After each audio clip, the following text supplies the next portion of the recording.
Anong mensahe ang kailangan marinig ng mga Gemini sa buong buwan ng August? Pwedeng nangyayari na to o mangyayari pa lang itong gagawin kong reading. Kung hindi man para sa inyo itong reading mamaya, baka para sa someone na kakilala ninyo o sa someone na malapit sa inyo. Ngayon, kung sakali man na may makita tayong gender, huwag nyo na lang masyadong pansinin kung di fit sa inyo yung gender, pero fit naman yung situation. So again, bali-balain nyo na yung gender. Pwede rin naman gawin nyo na lang energy, yung gender. So yung male ay masculine, yung female, yung feminine energy.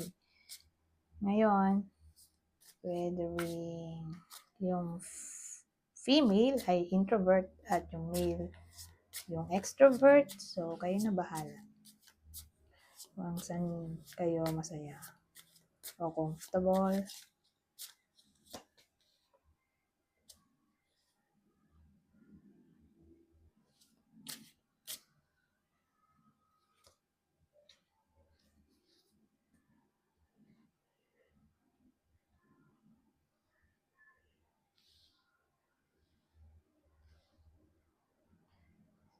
Ano to?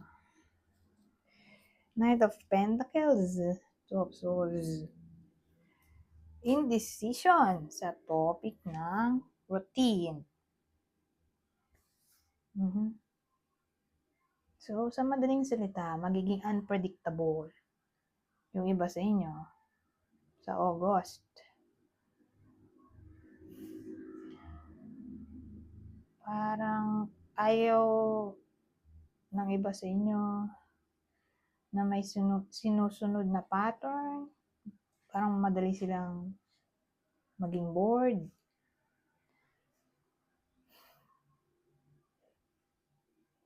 So, sa madaling salita, yung way ng work ng iba sa inyo, kasi may pentacles tayo, yung way ng pag-solve nila sa work pag-solve o pagdidesisyon para sa iba sa inyo, iba sa nakasanayan.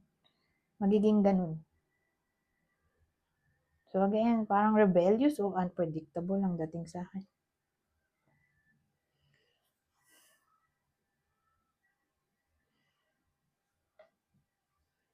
Para bang yun nga, nag-hesitate kung susundin niya ba yung traditional o yun na lang modern. Ganun Na, kumbaga, ito, nagko-consult pa siya dito sa mga gadgets niya para mag-decide. So, ganun ang dating. Pero actually, procrastination ay posible din. Para sa iba sa inyo. Sa August,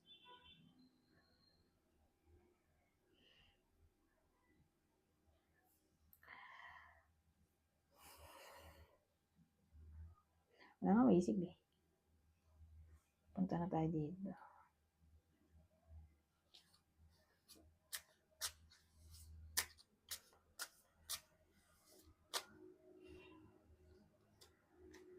Shield.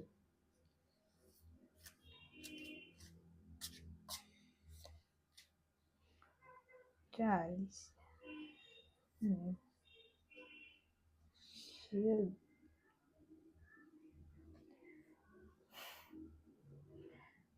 So, shield at chalice. Paano yan? Mapoproteksyonan ang anything na may kinalaman sa parang ambition ng iba sa inyo o parang tina-target. So, sabihin natin, ganun nga, may tina-target, pinaplano. O dream. Yung iba sa inyo, mukhang ambition to. Mukhang protektado mula sa jinx o kamalasan. Sabihin natin ganito, may darating na okasyon o celebration. Tuloy yun. Okay? Hindi siya ma-jinx. Kasi may ganun di ba? Fiesta. Hindi natuloy kasi biglang binagyo. OMG. For some reason, parang minalas. So, magse-celebrate sana ng birthday. Ganyan. Tapos, yung grande sana. Kaya lang biglang umulan ng malakas. So, hindi natuloy. Ikakasal sana. Kaya lang, yun nga, binaha. So, yun yung jinx na sinasabi ko. Pero dito, dahil may shield tayo, kumbaga, anything na gustong mangyari ng iba sa inyo, na parang ang tina-target, na magbe-bring ng happiness sa iba sa inyo, protektado. Okay? Dahil may shield niya. Yung source of happiness nyo ay protektado. Hindi siya majijinx. Okay? Ganun ang dating sa akin.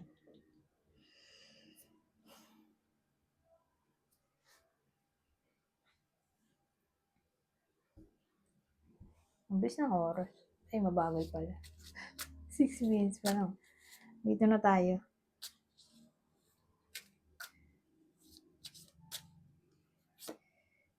Ay! Nako. Third party. You may be dealing with a karmic situation. Karmic situation? Nako. Sabihin ko sana relationship gano'n na rin yun. Third party, nako. So, sino kaya yung iba sa inyo na Gemini na pwedeng ma-involve dito sa third party? Sabihin natin na-involved na nga. Present pa rin yan. Buong August. Hindi pa mawawala. So, sino yung magiging problemado na Gemini sa iba sa inyo sa August? So, para malaman nyo kung kayo ba to. Ito yung partner ng Gemini na magiging problemado tungkol sa third party sa August. Aquarius, Pisces. So, yan. Kapag ganyan ng partner ng Gemini sa August, sila yung pwedeng mamroblema sa third party.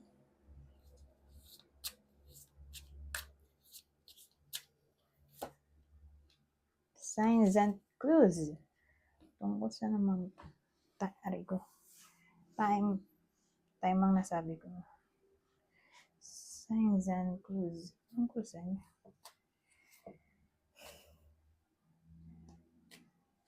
Anong dapat nyong malaman tungkol dito sa signs and clues?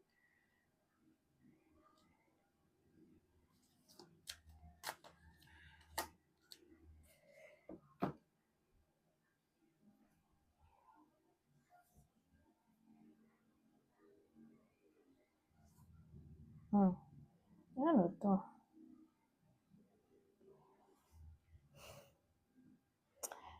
Well, ang dating sa akin, mag-pay attention.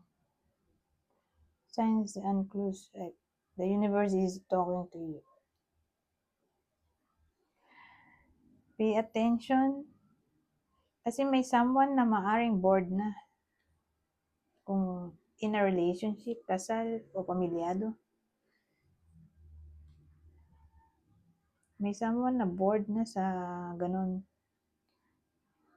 Na pwedeng mag-cause ng unhappiness dito dahil nga dun sa boredom. Ang malala, dahil sa boredom, baka mag-separate. OMG. O baka yun na yun, third party. Kasi may bored na dito, di naghanap na lang ng iba para di bored. OMG.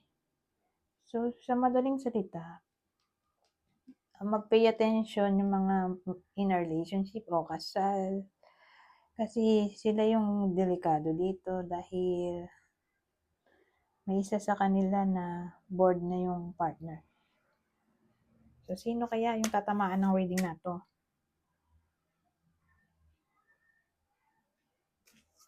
Sino yung partner ng Gemini? So, again, kung hindi yan mag-lead sa unhappiness, baka mag-lead sa separation. O, ito na, literal na third party. So, ito yung partner ng Gemini. Aquarius ulit, oh. Saan ko ba nakita yung Aquarius kanina? Ito. Ito yung sa third party, di ba?